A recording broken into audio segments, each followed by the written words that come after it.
In this presentation, we explore what I call the Japanese health riddle, the mystery of a daily food that millions of Japanese people have eaten for thousands of years, but that we in the West are only now beginning to understand through laboratory research. Let me be clear from the start.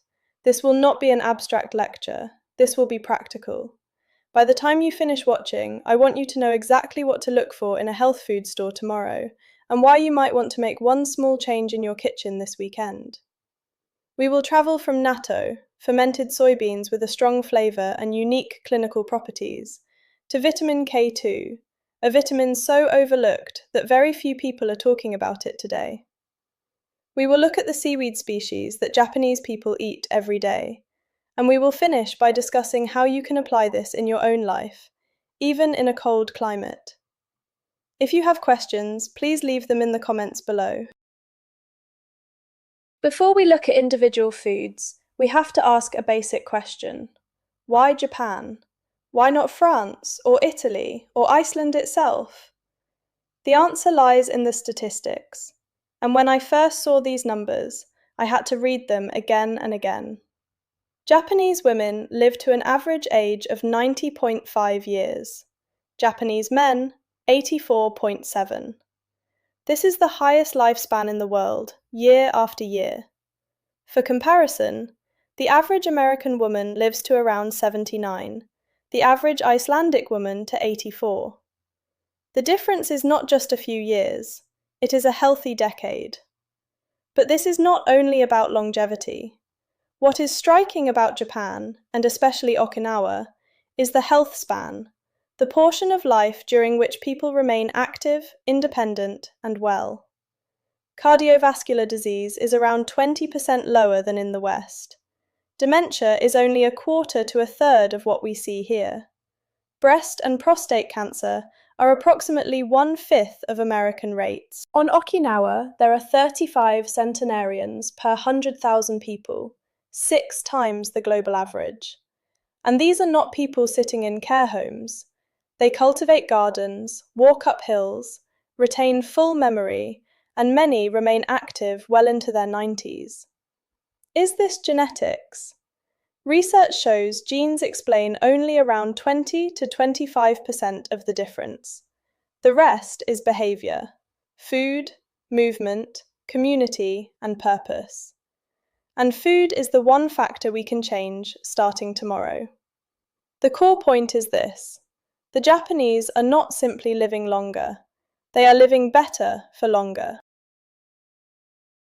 Before we talk about individual foods, we have to talk about how Japanese people eat, not just what they eat. Because the best nutrition in the world offers little benefit if it is consumed in 10 minutes while rushing through the day. This brings me to the first concept, hara hachi bu. Hara hachi bu means literally stomach 8 parts. It is an old Confucian proverb that Okinawans recite before eating, reminding them to eat only until the stomach is around 80% full. Stop there. Eat until you are no longer hungry. That is a crucial difference. Why does this work? Because the stomach sends fullness signals to the brain through hormones such as leptin and CCK, and these signals take 15 to 20 minutes to arrive. If you eat quickly, you have already overeaten by the time the brain registers it. The numbers are significant. A traditional Okinawan farmer consumes around 1,800 calories per day. The average American between 2,500 and 3,600. And yet Okinawans report that they do not feel hungry because they eat denser food. More vegetables, more legumes, more seaweed, more fermented foods. How can you apply this in your own kitchen? 3 simple steps. First, use smaller plates. Switch from a 28 cm plate to a 22 cm plate. Second, put your cutlery down between bites. This alone slows eating speed by 15 to 20%. Third, drink 1 glass of water with a meal, not 3. Japanese meals are visually diverse. A small bowl of rice, a small bowl of miso soup, a small plate of grilled fish, a small portion of pickled vegetables. This is called ichiju sansai, 1 soup, 3 side dishes. It is a structure you can bring into your own home. Before we dive into individual foods, I want to give you a map. I call this the 4 pillars of the Japanese diet. The first pillar is fermentation. This is probably what separates the Japanese diet most from all others. Natto is fermented soy. Miso is fermented soy. Shoyu, soy sauce, is fermented soy. Tsukemono is fermented vegetables. Umeboshi is fermented plum. Almost every meal contains at least one fermented component, often 3 or 4. Fermentation breaks proteins into easily digestible units, produces B vitamins and vitamin K2, and delivers live microorganisms that nourish the gut. The second pillar is K2 and omega-3.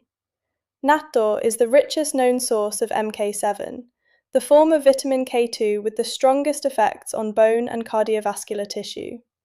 Small fatty fish like sardines and mackerel provide EPA and DHA omega-3 with very low heavy metal content. K2 supports bone density and keeps blood vessels clear. Omega-3 reduces inflammation and protects every cell membrane in the body. The third pillar is seaweed. Japanese people consume around 14 grams of seaweed per day, roughly 9 times more than most people in the West consume in an entire year. Seaweed provides iodine, calcium, magnesium, iron, and unique compounds not found in any other food. The fourth pillar is mindfulness. Hara Hachibu, Ikigai, the awareness of one's purpose, and Moai, small social groups that meet regularly throughout an entire lifetime. One important thing, these pillars form a whole. You cannot simply start eating natto and expect to live to 100 if you do not move your body, sleep poorly, and have no sense of purpose. Food is the foundation, but it does not stand alone. Now we come to the star of this presentation, natto. If you remember only one word from this video, let it be this one, natto. Nat-T-O. This is a fermented soybean dish that has been part of the Japanese diet for at least 1,000 years. How is it made? Cooked soybeans are fermented with a specific bacterial strain called Bacillus subtilis var natto. This is a highly specialized strain that produces 2 remarkable compounds, vitamin K2 in the form of MK7, and an enzyme called natto kinase. Natto has 3 characteristics that can challenge Western palates. The smell is strong, similar to aged cheese, with a faint ammonia note. The texture is slippery. Natto forms sticky threads when stirred. And the flavor is deep umami, with a slightly bitter aftertaste. Like blue cheese or sauerkraut, this is an acquired taste. After eating it regularly for a few weeks, most people begin to enjoy it. I tested it myself and was genuinely surprised. It was not bad at all. A typical serving in Japan is 1 pack of 50 grams. Outside Japan, natto can sometimes be found in Asian grocery stores. And here is the number that matters. 1 50-gram pack of natto provides 380 to 500 micrograms of MK7. The clinical dose used in research is 180 micrograms per day. This means 1 pack delivers double to triple the clinical research dose, from food alone. And because MK7 has a half-life of 48 to 72 hours, you do not need to eat it every day. 3 packs per week produce the same blood levels as daily consumption. This is where natto separates itself from every other food in the world. It is not simply nutrition, it is a direct dietary intervention. Now we look more closely at vitamin K2, because this may be the most important section of the entire video. For a long time, vitamin K was considered a single vitamin. It was discovered in the 1930s by the Danish scientist Henrik Dam, who received the Nobel Prize in 1943. For decades, it was known only as the blood-clotting vitamin. But vitamin K is not a single substance. It is an entire family, with 2 very different branches. The first branch is K1, known scientifically as phylloquinone. This is the vitamin K found in leafy green vegetables, spinach, kale, herbs. K1 travels almost directly to the liver, where it activates the coagulation factors. This is what doctors monitor when a patient is on warfarin. The second branch is K2, known scientifically as menaquinone. Here is the key difference. K2 is not found in leafy greens. K2 is found in fermented foods and in animal products from grass-fed animals. It exists in several forms with different chain lengths, MK4, MK7, and so on. MK4 has a half-life of 1 to 2 hours. MK7 has a half-life of 48 to 72 hours. This difference is clinically significant. K2 does not travel to the liver the way K1 does. K2 goes to bone and blood vessels, where it activates two critical proteins. The first is osteocalcin, which binds calcium into bone. The second is matrix GLA protein, or MGP, which prevents calcium from depositing in blood vessel walls. Without K2, both proteins remain inactive. The body produces them, but they cannot function until K2 is present. And here is the problem. People in Western countries receive approximately 5 to 10% of the K2 that Japanese people receive from their diet. Not half as much, 1/10 or less. This means many people are walking around with inactive osteocalcin and inactive MGP. When you hear about the calcium paradox, women on high-dose calcium supplements still suffering hip fractures and cardiovascular events, you are hearing about vitamin K2 deficiency. Now we look deeper into one of the two key roles of K2, bone health. Bone is not dead tissue. Bone is living tissue that is constantly being broken down and rebuilt every day of our lives. The cells that break down bone are called osteoclasts. The cells that build bone are called osteoblasts. A simple way to remember this: clasts break, blasts build. When osteoclasts outpace osteoblasts, which most commonly happens in women after menopause, bone loss begins. For osteoblasts to build new bone, they need raw materials. They need calcium. They need vitamin D3 to absorb calcium from the intestines. But here is what most people are not aware of. Calcium in the blood does not automatically enter bone. It needs something to receive it and bind it to the bone matrix. That something is a protein called osteocalcin. Osteocalcin is produced by osteoblasts, but when first formed, it is inactive. For it to become active, K2 must add carboxyl groups to the protein. Without K2, osteocalcin remains inactive, circulating in the blood, unable to do its job, and calcium has nowhere to go. Tsukamoto and colleagues published a study in the year 2000 showing that regular natto consumption raised blood levels of MK7 and increased the proportion of active osteocalcin within 1 week. The pattern is also visible at the population level in Japan. The northeastern regions, where natto consumption is highest, have the lowest rates of hip fracture in the country. The southern regions, where natto is rarely eaten, have significantly higher fracture rates. Now for the practical application. When my students ask whether they should take calcium tablets after menopause, I give the same answer every time. Get calcium from food. Sardines are excellent. But before anything else, check your K2 status. If you do not have adequate K2, you are pushing calcium into a body that has nowhere to put it. It ends up in blood vessel walls instead of in bone. Vitamin D3 moves calcium into the bloodstream. K2 directs it to where it belongs. This is probably the single most important thing I can share with you in this video. Let us now move to the other primary function of K2, the vascular system. The calcium that does not reach bone has to go somewhere, and in most cases it ends up in blood vessel walls. The term calcium paradox describes this phenomenon. Women after menopause who have osteoporosis frequently also have elevated coronary artery calcification. You might expect these to be unrelated. One is too little calcium in bone, the other too much in the wrong place. But those with the weakest bones often have the most rigid blood vessels. Why? Because the underlying problem is the same: K2 deficiency. The protein that prevents calcium from depositing in blood vessel walls is called matrix Glar protein, or MGP.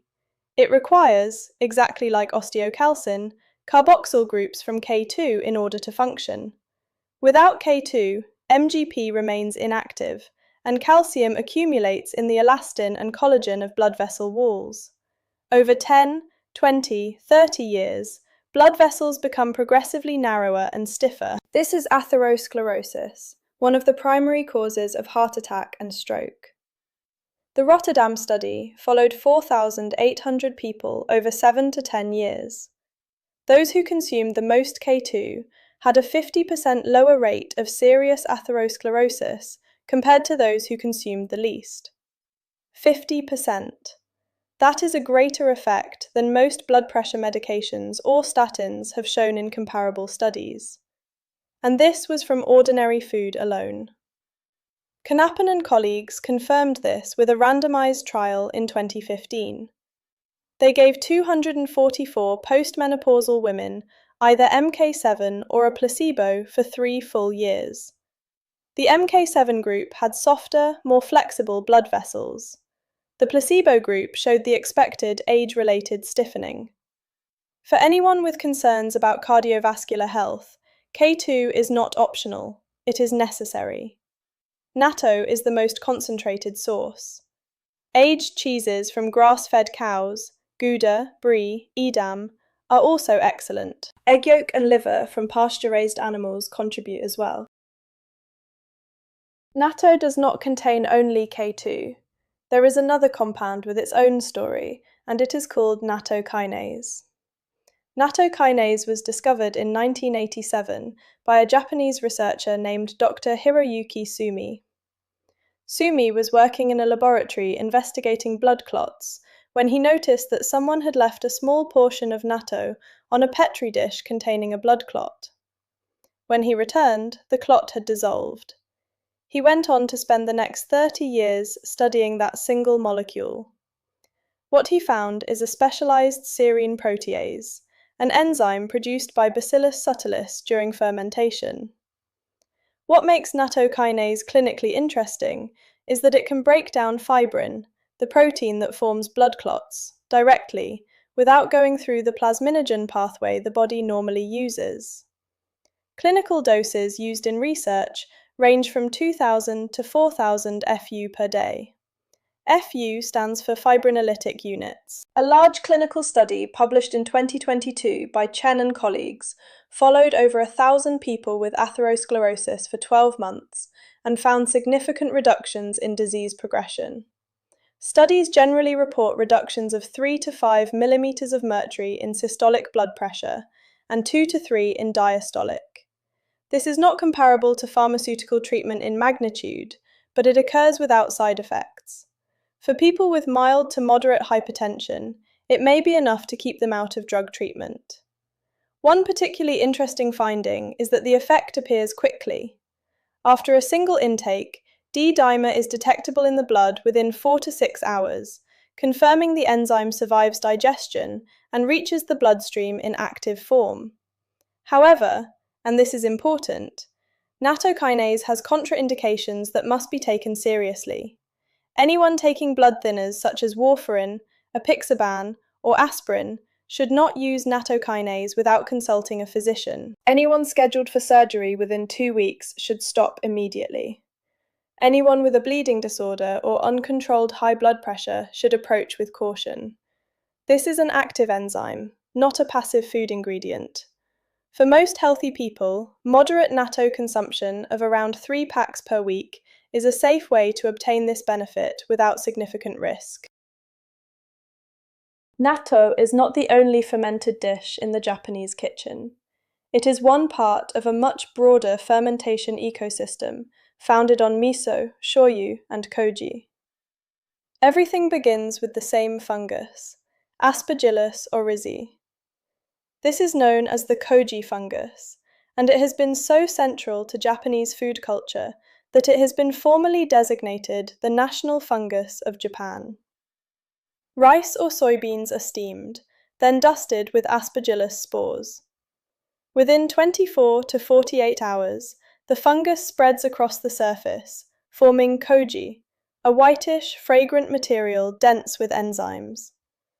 This koji is then used as a fermentation catalyst, with soybeans to produce miso and shoyu, with rice to produce sake.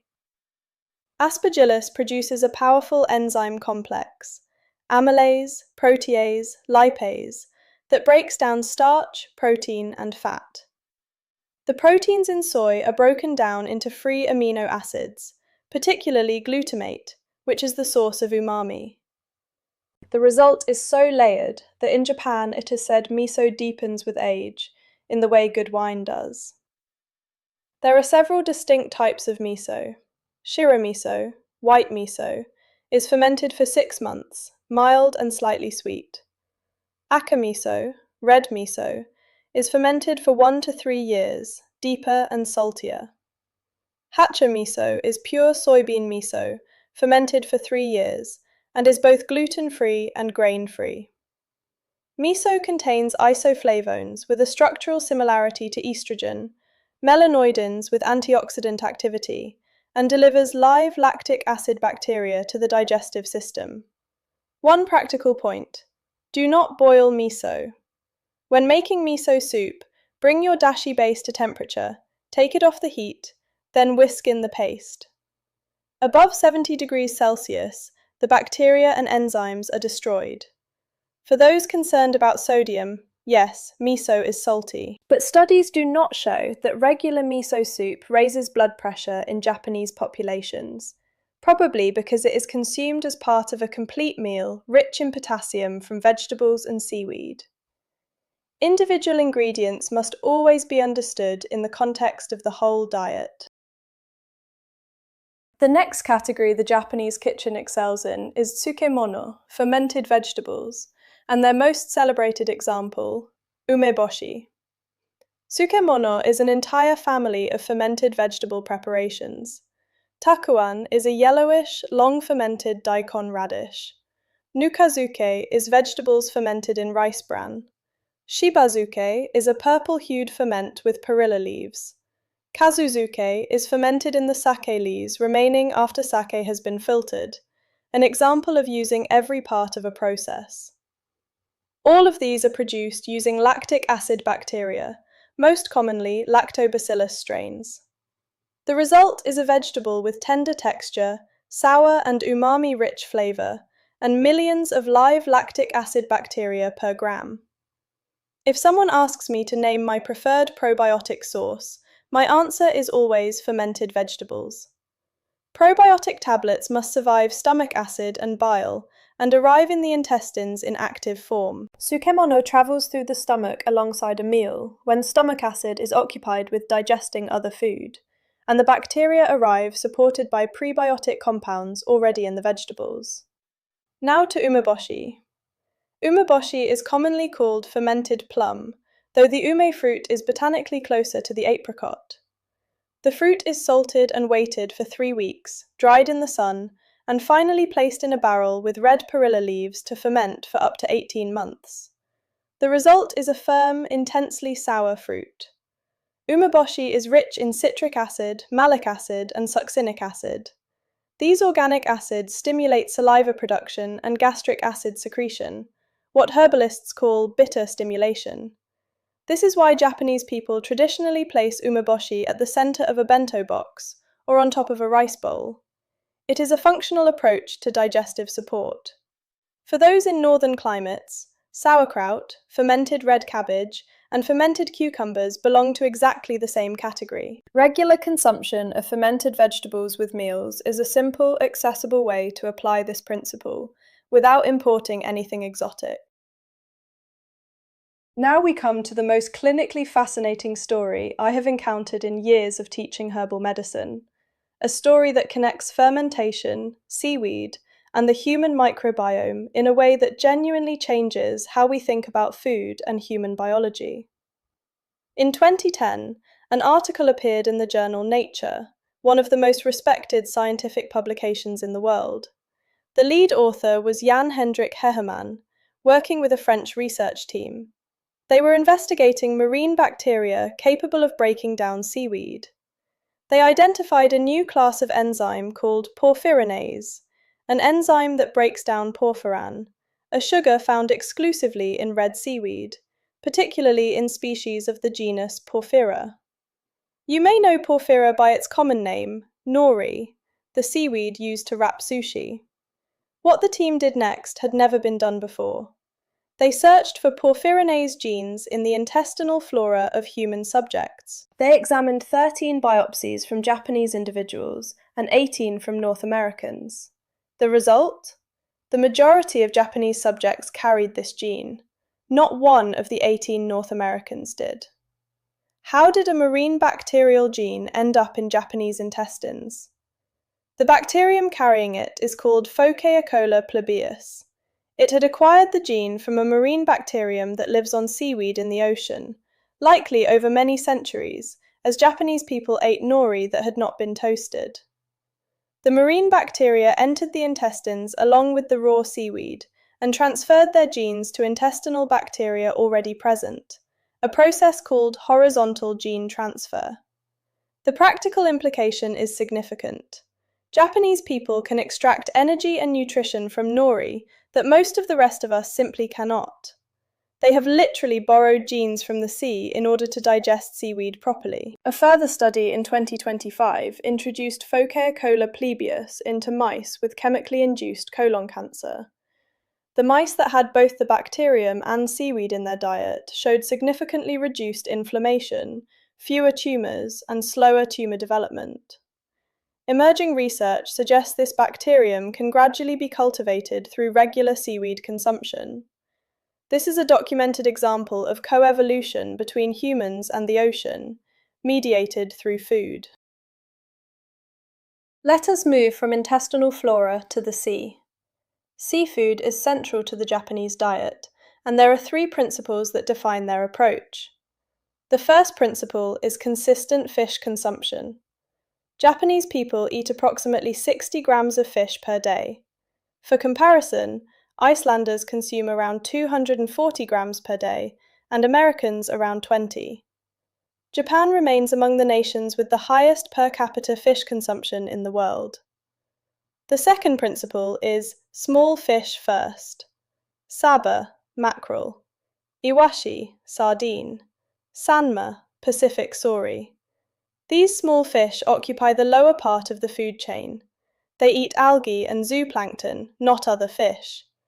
This has 2 important consequences. Heavy metals do not accumulate in them the way they do in tuna or swordfish. Sardines contain approximately 1/10 of the mercury found in tuna, and small fish are among the richest sources of EPA and DHA omega-3 because they feed on the algae that are the original source of these fatty acids. The difference between Iceland and Japan is not primarily in quantity, but in diversity, and in the emphasis on small fish. Japanese people eat sardines and mackerel whole, including bones and organs. Icelanders more often eat cod fillet and leave behind the bones, liver, and viscera. Many of you will ask, what about cod? Is it safe? Yes, cod is technically a predatory fish, but it is a cold water fish with a shorter lifespan than tuna, and it accumulates significantly less mercury. Icelandic cod carries mercury levels comparable to sardines. The same applies to haddock, saithe, herring, and capelin. The species to avoid are canned tuna, swordfish, and shark. The third principle, and the one I most want to share with you, eat the whole fish where possible. When Japanese people eat iwashi, it is often served whole, bones, head, organs, and all. What you receive from eating the whole fish is remarkable. The bones provide calcium. The liver provides K2 as MK4. The organs provide selenium and B vitamins. The eyes and brain provide DHA. You receive the complete package, what nutritional scientists call the food matrix, rather than isolated nutrients. A practical suggestion: keep a few tins of sardines or mackerel at home for a quick lunch. I have started eating at least 1 tin of sardines in tomato sauce daily myself, and I have encouraged my mother to do the same. She does it happily, since sardines happen to be her favourite food.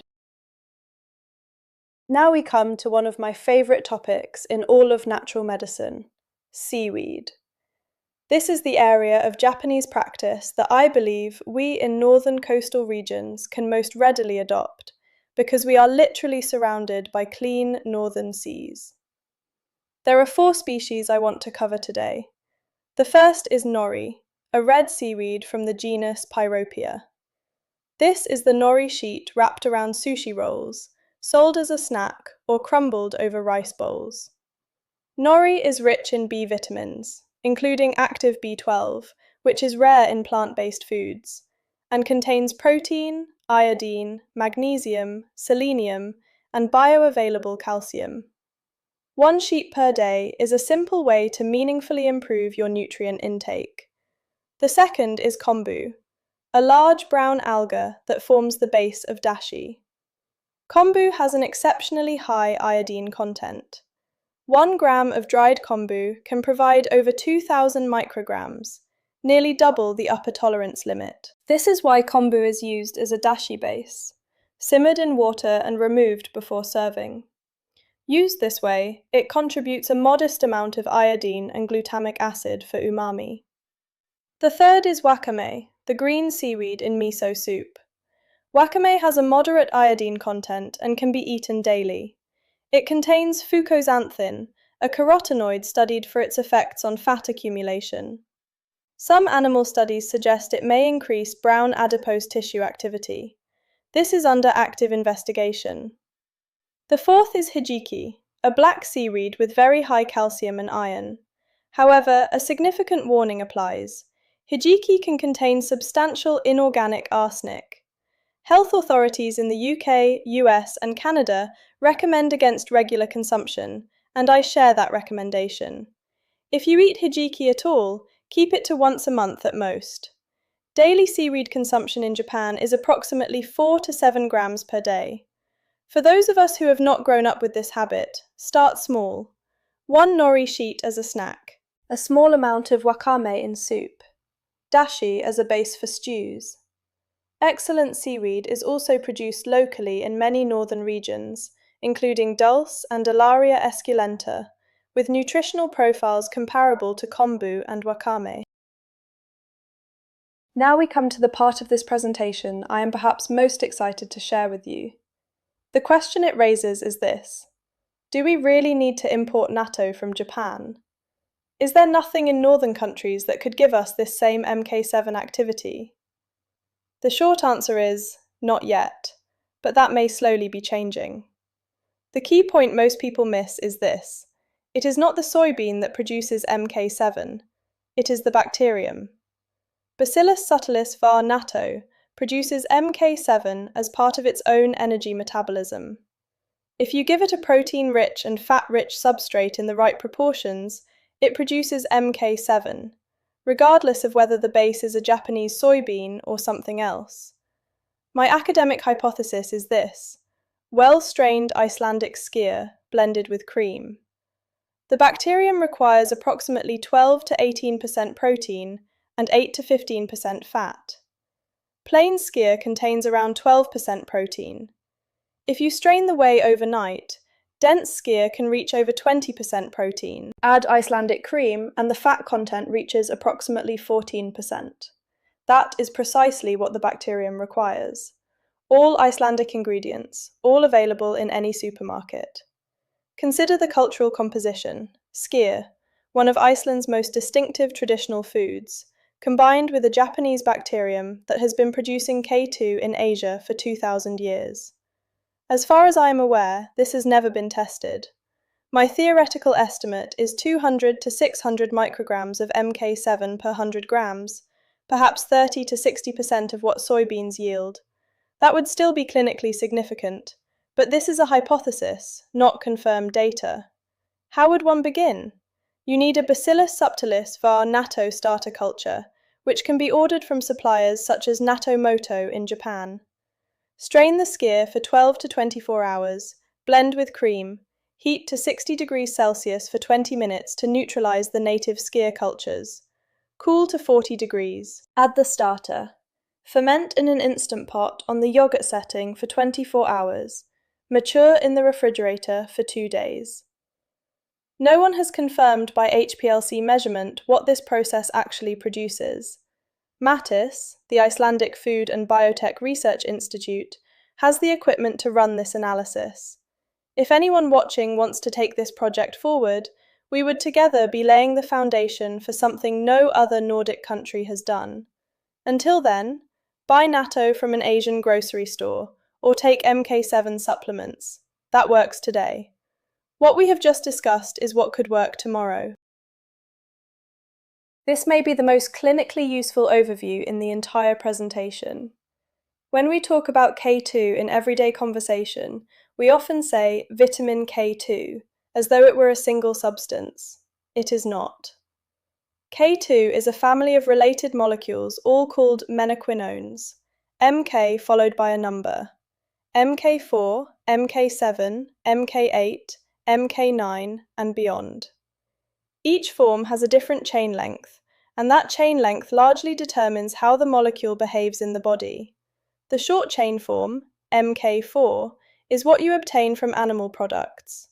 Egg yolk provides around 20 micrograms per 100 grams, or about 5 micrograms per yolk. Goose liver, the highest animal source, provides approximately 370 micrograms. But Mk4 remains in the blood for only 1 to 2 hours. You need to consume it frequently to maintain levels. This is why Japanese physicians prescribing Mk4 for osteoporosis use doses of 45 mg per day, divided into 3 doses. The long-chain form, Mk7, is an entirely different story. Natto stands alone at approximately 900 micrograms per 100 grams. No other food source comes close. And here is what makes Mk7 clinically decisive. It remains in the blood for 48 to 72 hours, 30 to 40 times longer than Mk4. This is why 1 serving of natto every 3 days can maintain blood levels equivalent to daily consumption. The longer chains, Mk8 and Mk9, represent a third category, found in aged cheeses. Mature Gouda provides around 75 micrograms of K2 in total.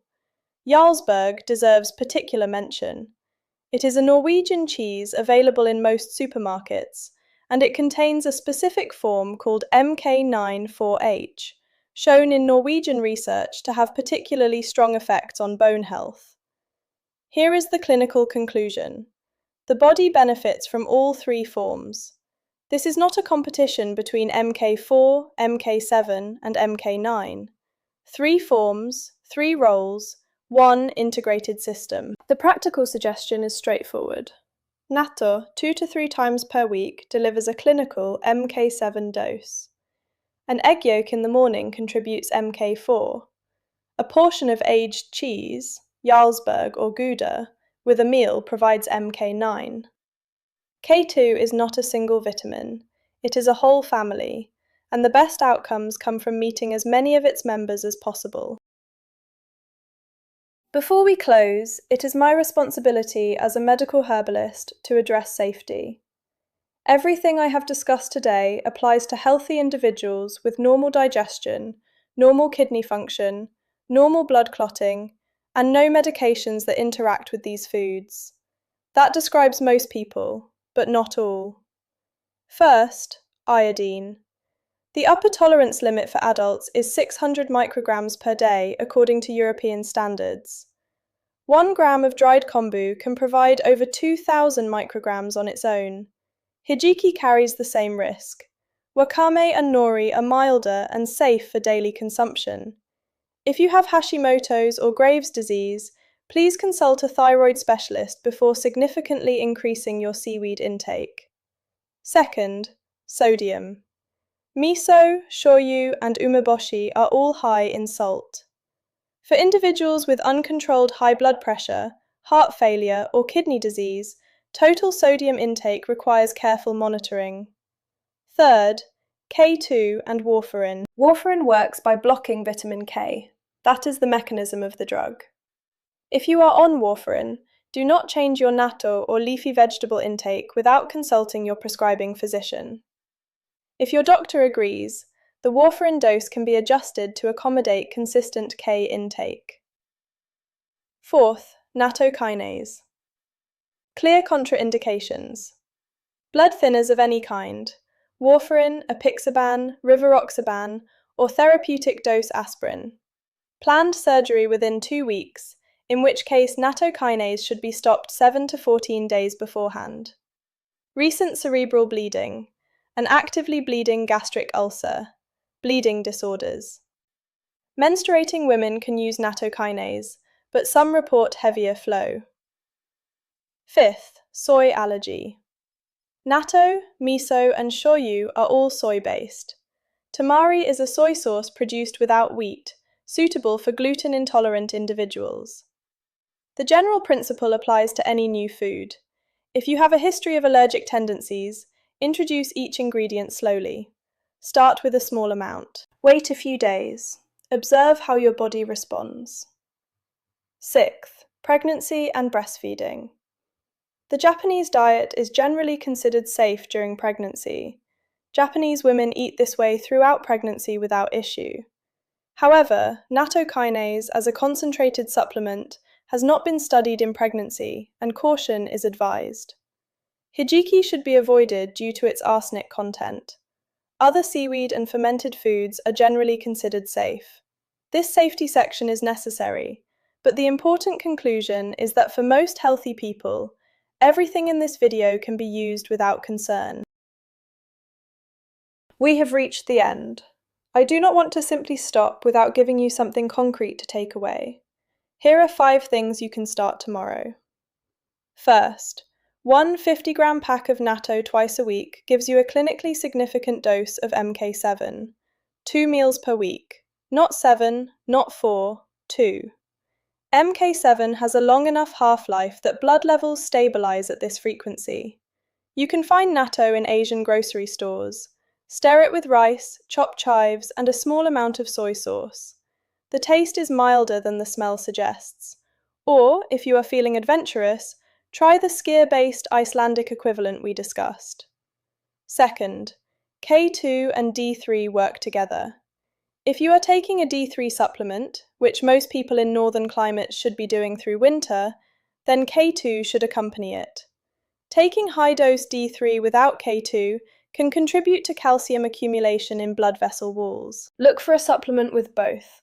D3 at around 25 micrograms, MK7 at 100 to 200 micrograms.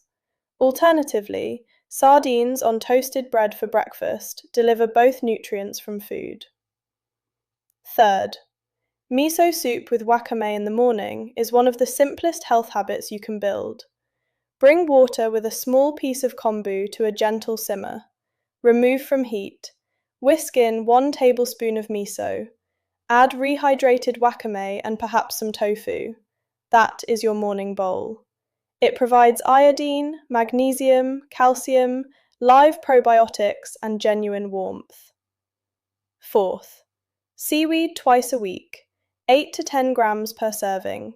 Choose nori and wakame for regular use, kombu for dashi. Dulse is produced locally in many northern regions and can be sprinkled over porridge or soup. Fifth, harahachi-bu requires slower eating. Put your utensils down between bites. Chew each mouthful thoroughly. Use a smaller plate. Stop when your stomach feels approximately 80% full. This feels unfamiliar at first, but most people adjust within 10 days. These 5 changes, applied consistently over 6 to 12 months, will substantially alter your nutritional profile. You may notice improved digestion within a month, better energy within 3 months, lower blood pressure and better sleep within 6. You do not need to move to Japan. You simply need to add a few things and gradually reduce what is not serving your body. Thank you for watching. I hope to hear from you when you try these things at home. The full bibliography for this presentation is available as a downloadable PDF in the description below, together with the slide deck.